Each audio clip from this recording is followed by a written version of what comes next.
The dinner party in the Tribeca loft was a masterclass in curated perfection. The vintage Barolo breathed in crystal decanters, the conversation hummed with polite ambition, and Mark's hand rested comfortably on the small of Elena's back. A gesture of ownership he performed flawlessly in public.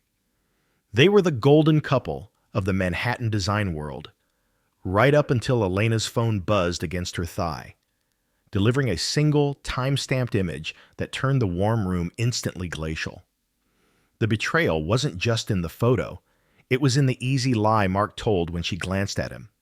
If you find yourself drawn to the quiet fractures hidden behind closed doors, stay with me as we peel back the layers. The air in the penthouse smelled of beeswax, expensive leather, and the subtle, metallic tang of anxiety that always preceded one of their dinner parties. Elena adjusted a minimalist floral arrangement on the console table, 3 white calla lilies in black ceramic, moving it a millimeter to the left. Perfection was a requirement, not a preference. "They'll be here in 10, Elle." Mark walked into the living room, adjusting the cuffs of a shirt that cost more than her first car. He was handsome in the way certain Manhattan men were engineered to be. Tall, silvering at the temples just enough to suggest wisdom rather than age, with a smile that could secure zoning permits from the most stubborn city councils. He looked at the room, then at her, with a satisfied hum. "You outdid yourself. The lighting is exquisite." He crossed the Persian rug and kissed her cheek. It was a practice gesture, warm but brief, the kind of affection married couples performed when they knew they were being observed, even if only by the catering staff in the kitchen. "Big night for the Hudson Yards proposal," Elena said, smoothing the silk of her own dress. She felt a familiar tightness in her chest, the pressure to be the gracious, intelligent accessory to his ambition. "Are the Schumachers confirmed?" "Confirmed and hungry for investments. Just keep Walter talking about his art collection. You're better at indulging his ego than I am." Mark checked his phone, a quick, reflexive glance that he tried to disguise as checking the time. Elena noticed. She noticed everything lately. She noticed the way his phone spent more time face down on surfaces than it used to. She noticed the increased frequency of late-night client emergencies that required him to take calls on the terrace, shivering in the November chill rather than speaking in the warmth of their living room. "Expecting bad news?" she asked, keeping her tone light, almost indifferent. Mark slid the phone into his pocket, flashing her a dazzling, reassuring grin. "Just the usual pre-game jitters. You know how Beatrice gets before a pitch." Beatrice was his 50-year-old, perpetually exhausted PA. The text notification Elena had glimpsed on his lock screen 3 nights ago, a string of emojis followed by "miss you already," had definitely not come from Beatrice. The elevator dinged directly into their foyer. The guests arrived in a flurry of expensive coats and air-kissed greetings. The evening proceeded with the smooth, choreographed rhythm of a Broadway play. Elena played her part flawlessly. She laughed at the right moments, steered conversations away from controversial topics, and ensured Walter Schumacher's wineglass was never empty as he droned on about his new Basquiat acquisition. From across the mahogany dining table, Mark caught her eye and winked. It was a signal. "We are crushing this." In the past, that wink would have sent a warmth through her, a shared secret of their combined competence. Tonight, it felt like a transaction. Elena felt the vibration against her thigh first. Her phone tucked discreetly under her napkin. She ignored it. Then, another vibration, longer this time. An image message. While Walter argued cheerfully with a real estate developer about interest rates, Elena slid the phone onto her lap below the table edge. The screen lit up in the dim room. It wasn't a text. It was a photo sent from an unsaved number, perhaps a mistake, perhaps a drunken fumble by someone in their wider circle. The photo was grainy, taken in low light. It showed the interior of a dimly lit downtown bar, the kind with velvet banquettes and overpriced cocktails that Mark claimed to hate. In the frame, a man's hand rested on a woman's thigh under a table. The man wore a distinctive platinum watch, a Patek Philippe Elena had gifted Mark for his 40th birthday, customized with a subtle engraving on the clasp. The woman's hand was covering his. On her wrist was a delicate, braided silver bracelet with a small turquoise charm. Elena stopped breathing. The ambient noise of the dinner party, the clinking silverware, the laughter, the jazz piano playing softly on the Sonos speakers rushed away, leaving her in a vacuum of deafening silence. She knew that bracelet. She had brought it back from Santa Fe last month. She had given it to Chloe, her bright, ambitious 24-year-old gallery assistant, as a thank you for handling the stressful autumn opening. "Oh, Elena, it's beautiful," Chloe had cried, hugging her. "You're the best mentor I could ask for."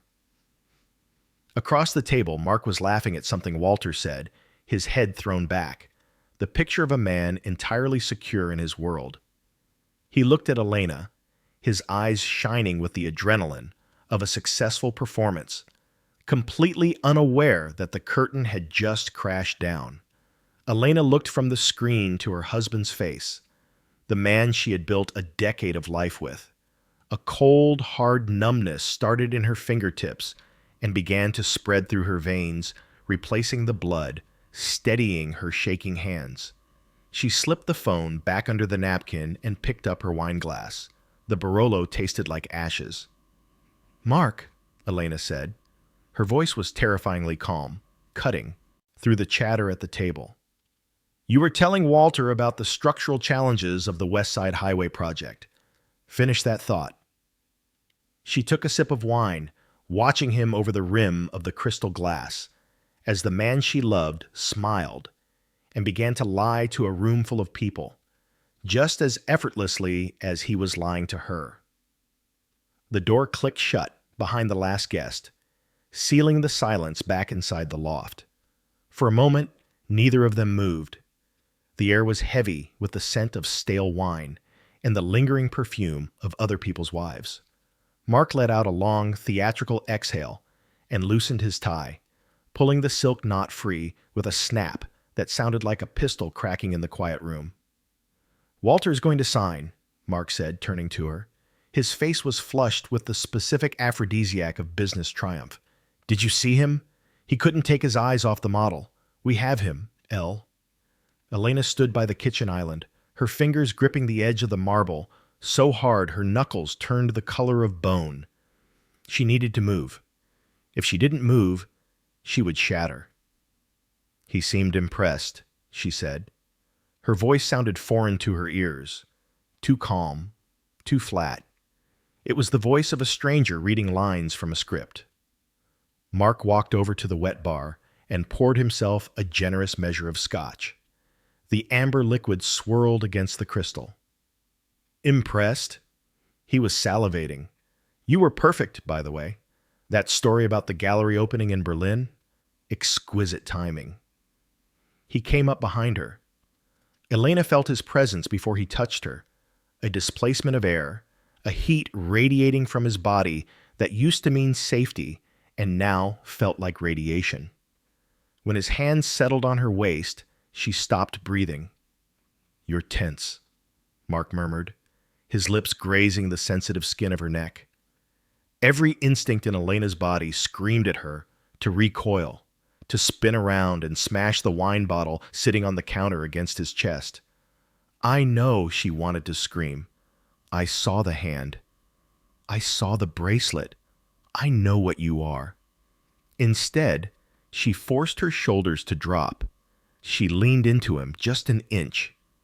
It was the hardest physical act of her life. "Just tired," she whispered. The catering staff was slow clearing the appetizer plates. It stressed me out. Mark chuckled, a low vibration against her back. "Perfectionist. That's why we work. Go get ready for bed.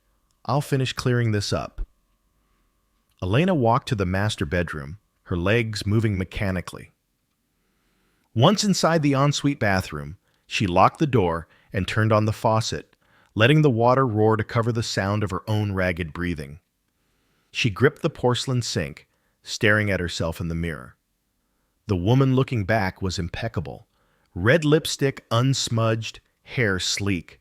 But her eyes were dark holes of panic.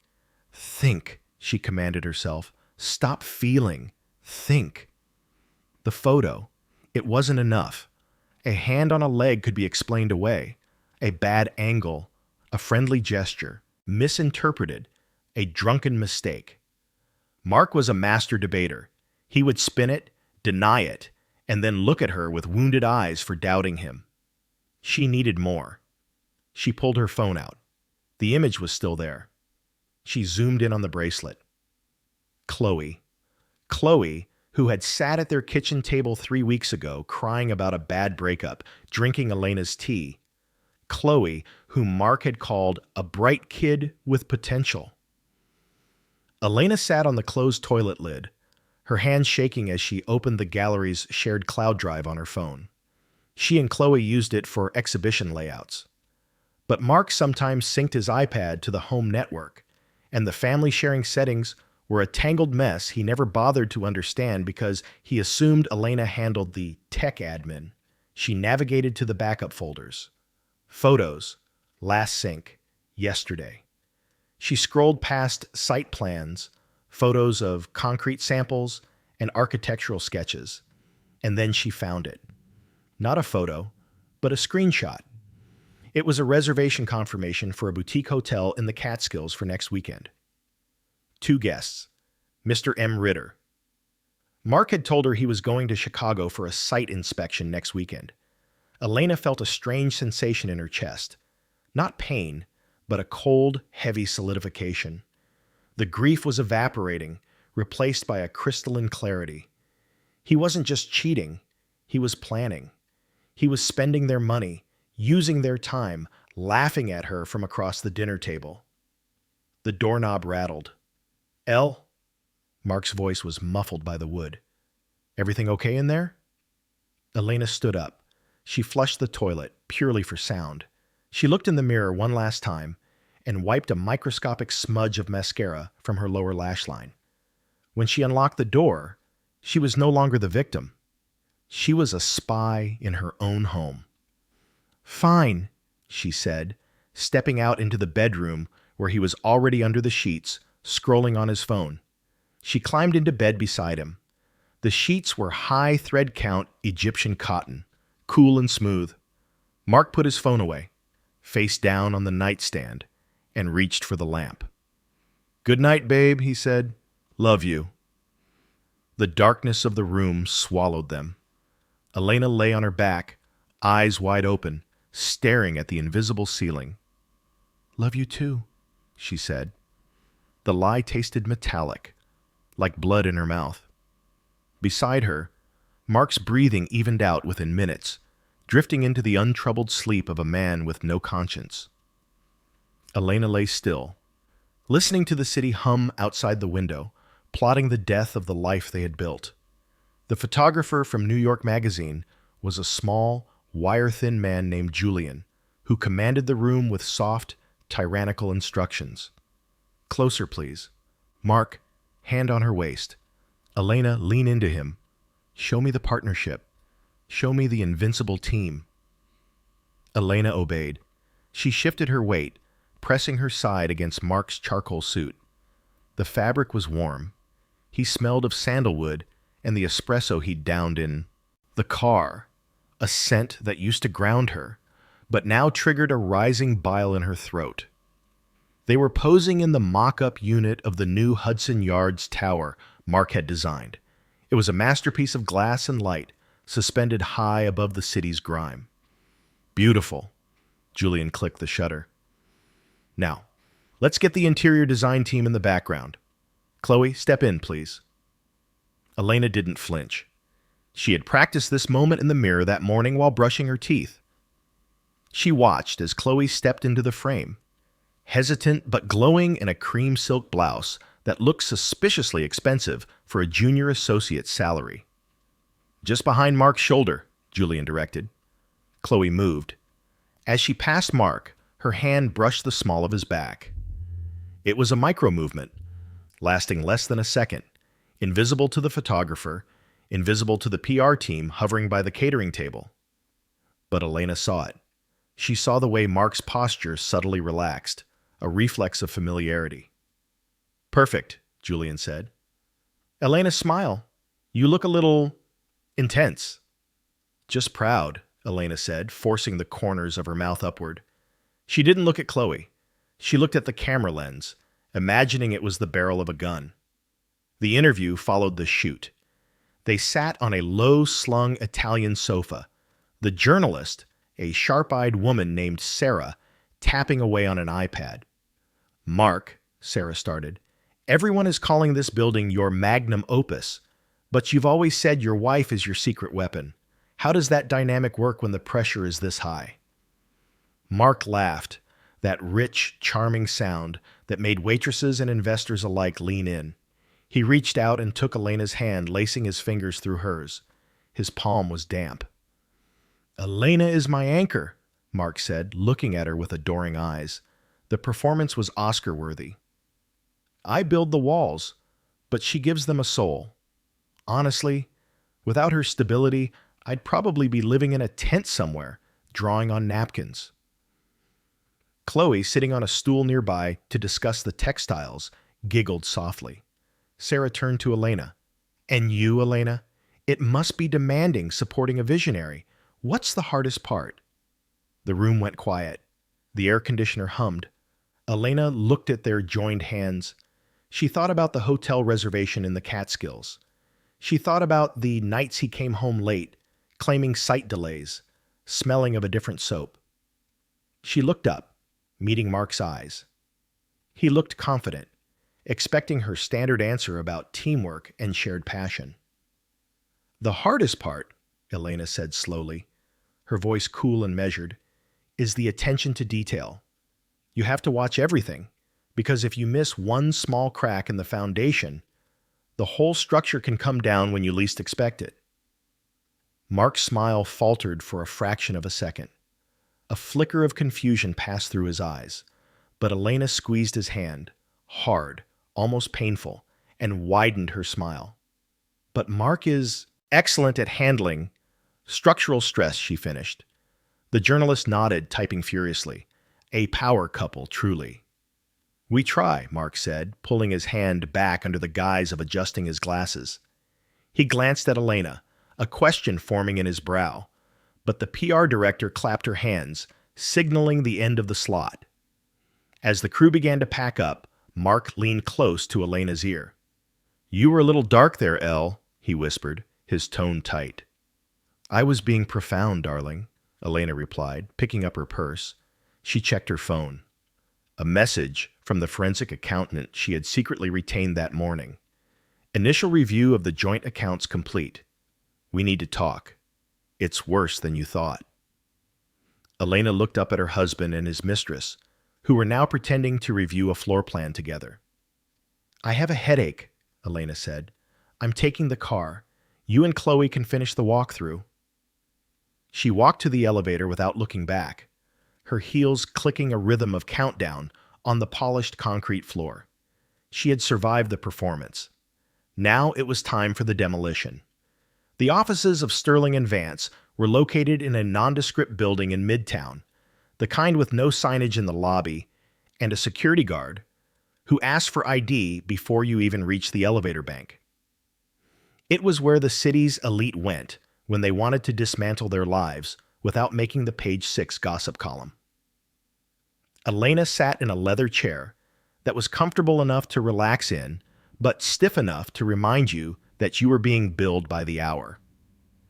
Across the glass desk sat Arthur Sterling, a man who looked less like a lawyer and more like a retired hitman, with silver hair cropped close and eyes that had seen every variation of human deceit. "You were right to come in today, Elena," Arthur said. He didn't offer her water or sympathy. He offered her a file folder. "My forensic team went through the digital trails you authorized." Elena took the folder. Her hands were steady now. The nausea from the photo shoot had settled into a dull, rhythmic ache in her stomach. How bad is it? It's not just dinners and hotels, Arthur said, leaning back. Mark has been siphoning liquidity from your joint investment accounts for 6 months. Small amounts at first. Consultancies, vendor payments to shell companies. But in the last 8 weeks, the volume increased. Elena opened the file. Rows of numbers blurred, then sharpened. Ritter Design LLC, C Squared Consulting, C Squared, Elena whispered. Chloe. Presumably, Arthur noted dryly, he's effectively funding her lifestyle, and perhaps a new business venture with marital assets. But here is the kicker. He tapped a document on the bottom of the stack. He took out a line of credit against the Hamptons house. Your signature is on the document. Elena stared at the scrawl on the paper. It was a perfect forgery. A jagged breath escaped her lips. I never signed this. I know, Arthur said. Fraud, which gives us leverage. But it also puts you in a precarious position. If you file for divorce today, he will freeze everything. He'll claim you knew that it was a joint business decision. It becomes a he said, she said battle that will drain what's left of the liquid cash. The silence in the room was absolute, punctuated only by the distant wail of a siren on Fifth Avenue. Elena felt the last tether of loyalty snap. The man she had slept beside last night, the man whose hand she had held for the cameras 3 hours ago, wasn't just cheating on her. He was stealing from her. He was building a parachute for himself and his mistress using the fabric of Elena's hard work. So what do I do? Elena asked. Her voice was ice. Arthur leaned forward, clasping his hands. You do nothing. Not yet. He outlined the plan. It was brutal. It required her to stay, to smile, to let Mark believe he was getting away with it. She needed to let him complete the transfer of the Hudson Yards bonus into the joint account before she struck. She needed to collect physical evidence of the forgery. She needed to wait until he was most vulnerable. He's going to the Catskills with her next weekend, Elena said. He thinks I believe he's in Chicago. Arthur's eyes glinted. Perfect. Let him go. Let him feel safe. While he is gone, we will secure the forensic copy of his laptop. We will redirect the gallery assets so he can't touch them, and we will prepare the filing so that it hits him exactly when he cannot respond. Elena closed the folder. The weight of it felt like a weapon in her hands. Can you do this, Elena? Arthur asked softly. It requires a level of acting that most people aren't capable of. You have to go home tonight and sleep next to a man who forged your signature. Elena stood up. She walked to the window and looked out at the gray skyline. The city looked different now, sharper, crueler. She thought of Mark's wink at the dinner table. She thought of Chloe's hand on his back. She turned back to the lawyer. The grief was gone, burned away by the cold fire of necessity. I'm an art dealer, Arthur, she said, pulling her coat tight. I know how to spot a fake. Dealing with one won't be a problem. Good, Arthur said. Then we begin. Elena left the office and stepped out into the biting November wind. She hailed a cab, giving the driver her home address. She checked her phone. A text from Mark. Dinner at 8. I'll pick up sushi. Elena typed back. Perfect. Can't wait. She stared at the words. It was the first lie of her counteroffensive. It was surprisingly easy to type. Friday morning arrived with a blinding, deceptive sunshine. Inside the loft, the atmosphere was brisk and efficient, the standard operating procedure of a power couple managing conflicting schedules. Mark was in the bedroom, tossing shirts into his leather weekender bag. He was whistling. It was a tune Elena recognized, some jazz standard they had danced to at their wedding. The irony was so sharp, it almost drew blood. Elena stood by the dresser, folding a cashmere sweater. She smoothed the fabric, her hands steady, her mind operating on a split frequency, one channel playing the role of the dutiful wife, the other running a tactical countdown.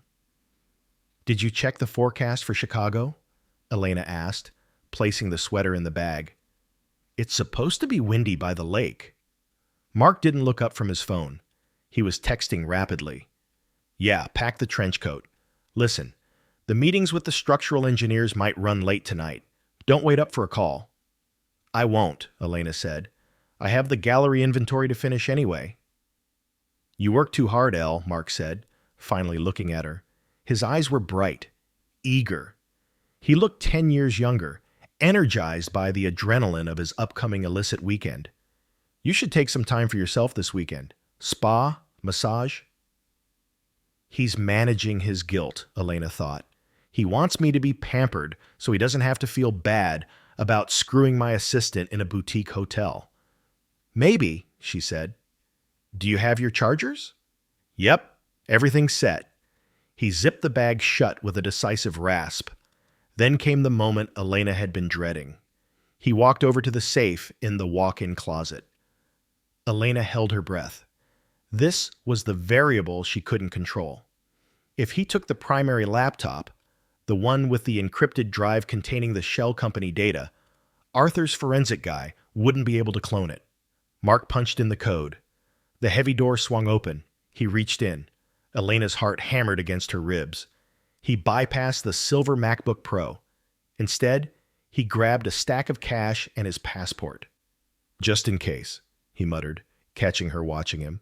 You know how airports are these days. Identity checks. Smart, Elena said, exhaling slowly. He was leaving the laptop. He was arrogant. He thought the safe was impenetrable, and he didn't want the hassle of lugging the heavy workstation on a romantic getaway. He closed the safe. He didn't wipe the keypad. All right. Mark checked his watch. The Patek Philippe with the inscription. Car's downstairs. I gotta fly. He pulled her into a hug. He smelled of the new cologne she had found in the bathroom trash 2 days ago, a scent she had never bought him. It was musky, aggressive. Have a safe flight, she said into his chest, her eyes wide open, staring at the wall. Knock 'em dead, Tiger. He kissed her. It was quick, distracted, the kiss of a man whose mind was already halfway to another woman's bed. Love you, babe. Hold down the fort. I always do, she whispered. She followed him to the door. She watched him step into the elevator. She watched the metal doors slide shut, cutting off his smiling face. Elena stood in the hallway for a full minute, listening to the silence settle back into the apartment. She waited until her phone buzzed. It was a notification from the shared Uber account, a glitch he had forgotten to disable. Trip started. Destination, Teterboro Airport. He wasn't flying commercial to Chicago. He was taking a private charter, another expense he couldn't afford, paid for with money he had stolen from her. Elena turned around and walked back into the bedroom. The air still held the trace of his cologne. She walked to the window and opened it wide, letting the freezing November air scour the room. Then, she picked up her phone and dialed a number she had memorized. He's gone, she said. He left the laptop in the safe. You have 3 days. I'm 10 minutes away, Arthur's IT specialist replied. Elena hung up. She walked to the safe. She didn't have the code, but she didn't need it. She knew Mark used a variation of his birthday and the year he won his first award. He was predictable in his narcissism, but she wouldn't touch it. She would wait for the pros. She went to the kitchen, poured the rest of the coffee down the sink, and started to brew a fresh pot. Tea. Earl Grey. Something clean. Mark was gone. The husband she knew had walked out that door, and he was never coming back. The man who would return on Monday would be walking into a slaughterhouse. The dismantling of the marriage did not look like a war zone. It looked like an inventory check. On Saturday morning, while Mark was presumably ordering room service in the Catskills, 3 men in gray uniforms arrived at the loft. They were not standard movers. They were art handlers from Elena's gallery. They worked in silence, wearing white cotton gloves. Just the pieces on this list, Elena directed, holding a clipboard. The Rothko print, the sculptures in the foyer, and the antique vanity. Leave the furniture. She watched as the physical manifestations of her taste were lifted from the rooms, leaving behind faint outlines on the walls and indentations in the carpet. The apartment began to feel like a staged unit, expensive, beautiful, and completely soulless. By Saturday afternoon, the forensic accountant had finished cloning the laptop. He placed the device back in the safe and wiped the keypad with a microfiber cloth. "We have everything," he told Elena. "Every email, every wire transfer, every deleted chat log. The transfer of your liquid assets to the separate holding account is also complete. By Monday morning, the joint account will have exactly $500 in it." "Leave him $1,000, Elena said, staring at the empty wall where her favorite painting used to hang. "I don't want him to starve.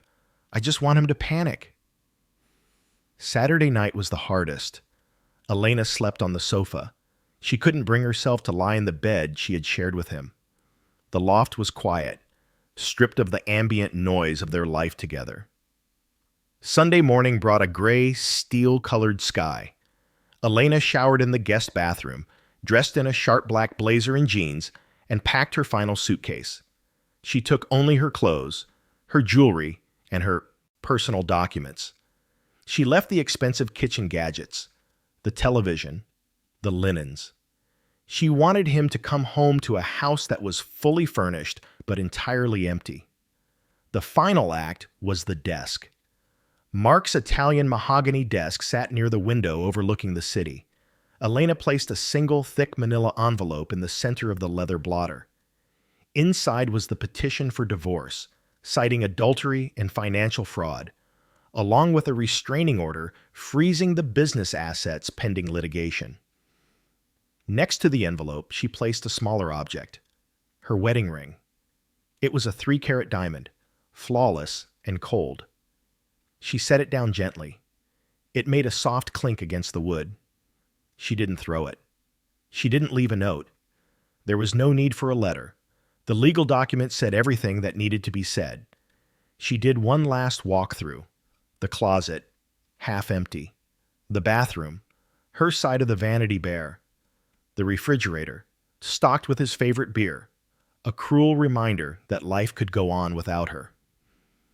Elena walked to the front door. She punched in the code to the smart lock and deleted her own user profile from the system. Once she walked out, she would be a guest, a stranger. She grabbed the handle of her Toomey suitcase. The wheels glided silently over the hardwood floor. She opened the heavy door, stepped into the corridor, and let the door click shut behind her. The sound was final. It was the sound of a vault locking. She didn't look back. She walked to the elevator, pressed the button for the lobby, and checked her phone. New message from Mark. 10:15 a.m. Heading back this evening. Traffic looks bad. Can't wait to see you. Missed you. Elena didn't reply. She powered off the phone, dropped it into her purse, and stepped into the elevator. The descent was smooth. When the doors opened to the lobby, the doorman, Henry, tipped his cap. "Going on a trip, Mrs. Ritter?" "Moving on, Henry," Elena corrected him with a faint, enigmatic smile. "Just moving on." She walked out into the biting wind of the city, hailed a cab, and gave the driver the address of her new apartment in Brooklyn. She was no longer Mrs. Ritter. She was just Elena, and the war had officially begun. The Hudson Yards Gala was designed to be the coronation of Mark Ritter. The ballroom was a canyon of glass and steel, suspended 50 floors above the city, filled with the murmur of billionaires and the clinking of baccarat crystal. Mark stood near the podium, his tuxedo impeccable, his smile fixed in a rictus of charm. Inside, he was hemorrhaging panic. He had spent the last 48 hours in a hell of frantic phone calls to lawyers who wouldn't pick up and bankers who sounded suddenly formal. The loft was empty. His accounts were frozen. He was running on caffeine in sheer denial. "Where is the lovely Elena?" Walter Schumacher asked, clapping a heavy hand on Mark's shoulder. I was hoping to discuss that Berlin collection she mentioned. Mark didn't blink. The lie was ready. She's devastated, Walter. A sudden flu. She insisted I come alone to celebrate our success. A shame, Walter said, frowning slightly. She's the soul of this operation, you know. Mark took a sip of champagne to wash down the bitterness. I am the genius, he thought viciously. She just hangs the pictures. Across the room, Chloe was present, technically as staff, standing by the architectural model. She looked nervous. She kept glancing at Mark, her eyes wide and needy. Mark looked away. He couldn't deal with her now. He needed to survive the speech. He checked his watch. 8 p.m. The same time Elena's gallery opening was scheduled to start in Chelsea. He had assumed she would cancel it. He had assumed she was curled up somewhere crying. Suddenly, a ripple moved through the room. It wasn't a sound. It was a shift in energy. It started near the press pit. Phones lit up, dozens of blue screens illuminating faces in the dim light. A low buzz of whispering began, spreading outward like a contagion. Mark saw his PR director, frantic, tapping furiously on her tablet. She looked up, met his eyes, and shook her head. Her face was pale. Mark pulled his own phone from his pocket. The screen was flooded with notifications. The New York Post, the Daily Mail, Curbed. The headline on page 6 was brutal in its simplicity. Blueprint for betrayal. Architect Mark Ritter sued for fraud and divorce. Assets frozen in multi-million-dollar scandal. And there was the photo. Not the one of the hand on the knee. A different one. A photo of the forged loan document, redacted but clear enough, side by side with the reservation at the Catskills Hotel.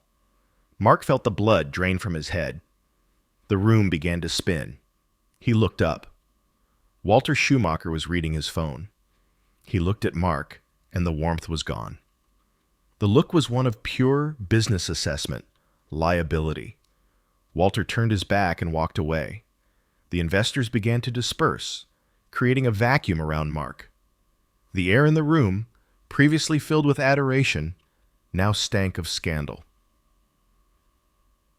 3 miles south, in the heart of Chelsea, the atmosphere was electric. Elena's gallery was packed. The air smelled of expensive perfume and fresh lilies. But unlike Mark's sterile glass tower, this room was warm, pulsing with life. Elena stood in the center of the room. She wore a midnight blue velvet suit that looked like armor cut from the night sky. She held a glass of mineral water. She looked serene, untouchable. The exhibition was titled Deconstruction, the Art of Truth.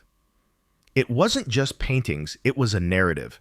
She had curated pieces that depicted structural collapse, beautiful ruins, and the exposure of hidden foundations. It was subtle, artistic, but to anyone reading the news tonight, the subtext was screaming. Elena, a journalist from the Times, approached her, breathless. Have you seen the news? The filing? Is it true that the Hudson Yards funding is in jeopardy? The gallery went quiet. All eyes turned to Elena. This was the moment. She could scream, she could cry, she could play the victim. Elena smiled. It was a small, dangerous smile. I can't speak to Mr. Ritter's business practices, she said, her voice clear and melodic. I can only speak to my art. Tonight is about stripping away the facade to reveal what is real. Sometimes things have to fall apart so we can see the rot in the foundation. She raised her glass slightly. And once the rubble is cleared, she added, we can finally build something that lasts. The crowd erupted in applause. Flashes popped, blinding and bright. Back in the glass tower, Mark Ritter stood alone at his own party, watching his investors leave one by one, while the notification on his phone buzzed again. Bank alert! Card declined. Elena hadn't just left him. She had turned the lights out on his entire world. The conference room on the 44th floor smelled of lemon polish and copier toner. It was a neutral ground. The kind of place designed to strip human relationships of their blood and heat, reducing them to stackable piles of paper. Elena arrived 5 minutes early. She sat with her back to the window, the gray light of a rainy April morning framing her silhouette. She wore a cream-colored trench coat, belted tightly. She didn't check her phone. She didn't fidget. She just watched the rain streak the glass, erasing the city view one drop at a time. Mark arrived 10 minutes late. When the door opened, Elena didn't turn immediately. She listened to his footsteps. They were heavier than she remembered. When she finally looked at him, the shock was mild but distinct. Mark Ritter, the golden boy of Hudson Yards, looked diminished. He was still handsome in a way, but the edges were frayed. His suit was off the rack, a decent fit, but lacking the bespoke sharpness of his old wardrobe. He looked tired, the kind of exhaustion that comes from 6 months of navigating forensic audits, reputational damage control, and the humiliation of a public downfall. He sat down opposite her. There were no lawyers today, just the mediator, a soft-spoken woman named Joyce, and the final decree. "Hello, Elle," Mark said. His voice was rough. "Mark," Elena replied. Her tone was polite, distant, like she was greeting a vendor she hadn't seen in a while. Joyce slid the documents across the mahogany table. As agreed, the asset split, the sale of the Hamptons property, the dissolution of the shared trusts, sign on the tabs. The sound of the pen scratching against the paper was the only noise in the room. Scritch, scratch. 10 years of marriage dissolving in blue ink. Mark paused at the final page. He didn't sign immediately. He looked up at Elena, his eyes searching for something. Anger, sadness, even hate. He found none of it.